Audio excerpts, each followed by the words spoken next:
So first of all, in your hard disk, guys, actually, there's this MBR.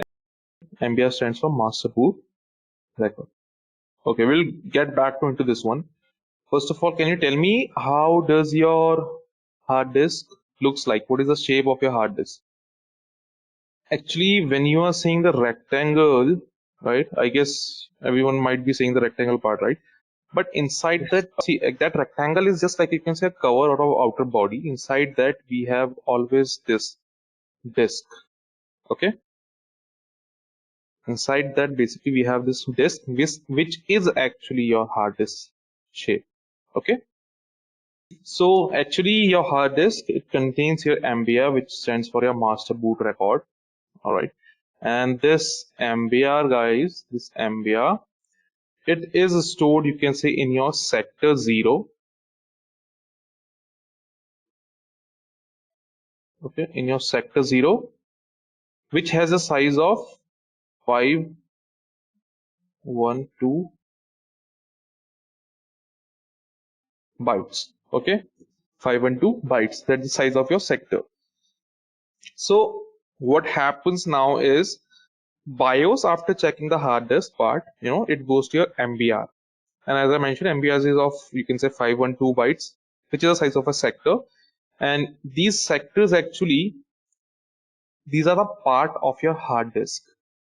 Okay, these are what? These are the part of your hard disk. You can say this is also a sector. Okay, this is also a sector. This section is also a sector, and you can assume sector 0 would be somewhere around here. Okay, so hard disk is consist of all these sectors. Clear? See, first of all, just tell me, you create a file, right? You create a file. Let's say you create a text document, for example. You wrote something inside that file. Is it gonna take some space in your hard disk? What I will do, I will just create a text document. We'll be naming it test over here. I'm just writing something inside that file. Cool. So I will just simply write hello, and I will just save it. Right. After saving it, it should take some space in the hard disk, correct? So if I check for the properties, what is the size of the file? And we just agreed with the term that every file which I'm gonna create is gonna take some space in our hard disk. So any idea what is happening over here? So if I'm gonna, let's say we saved something, create the properties. Can you see after for 720 bytes, it took some size on the disk, which is a 4 KB. So what happens over here is actually your cluster is doing this job over here. So basically, what is a cluster? First of all, your cluster is something. Your cluster consists 8 sectors. Okay, it consists 8 sectors, which makes the size of cluster how much? So as I mentioned, each sector is of 512 bytes, correct? So I'm talking about 8 sectors right now.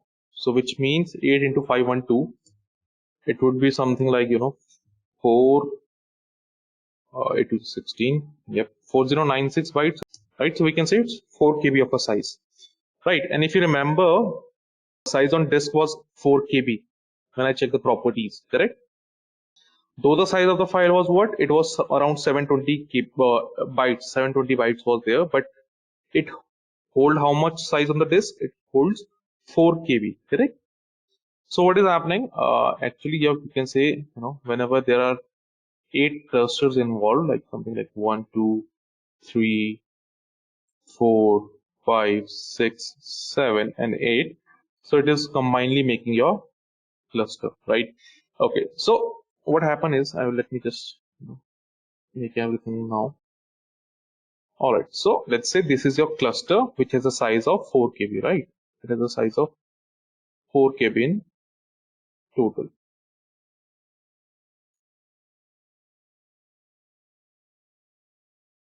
All right.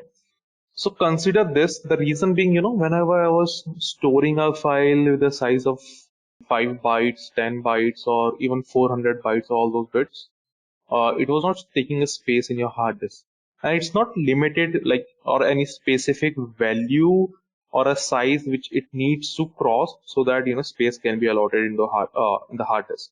That's in short what we were creating a file. Earlier I tried 5 bytes, right? It was not taking any size on the disk, right? Then even if you make 200, it might not take. 400, it might not take. When we went for the 720, it took some size on the hard disk, correct? What I'm trying to say is it's not like any specific value is there which you have to cross. Okay, this is not like that. What actually happened is, if you look at the size of the file which we just created, it was 720 KB, oh sorry, 720 bytes, and size on the disk was 4 KB, isn't it? So similarly, there will be some files, right? So consider this for an example. Let's say there was this file which has the size of 3 KB. Okay, let's say I created another file with the name abc.txt, for example, and the size of the file is 3 KB. Clear? And if the size of the file is 3 KB, it will still be allotted size on disk will be a 4 KB. Okay, is this thing clear?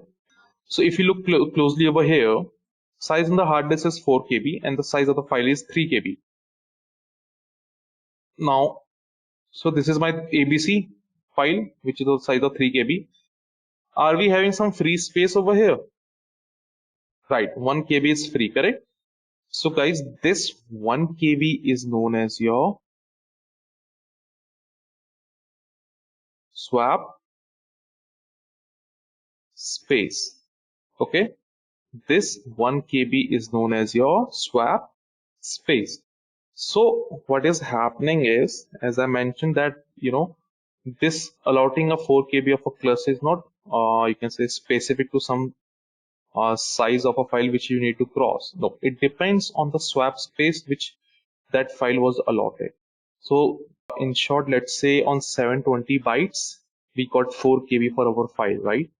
So it might have, meanwhile, when we were not getting this 4 KB of a size on the disk, it was stored in some swap space. Getting my point? Till the point it was not getting any size on the hard disk, it was being stored in some swap space. So as soon as that file, crosses the limit of that swap space, it was allotted a cluster, or you can say 4 KB size on the hard disk. Clear, everyone?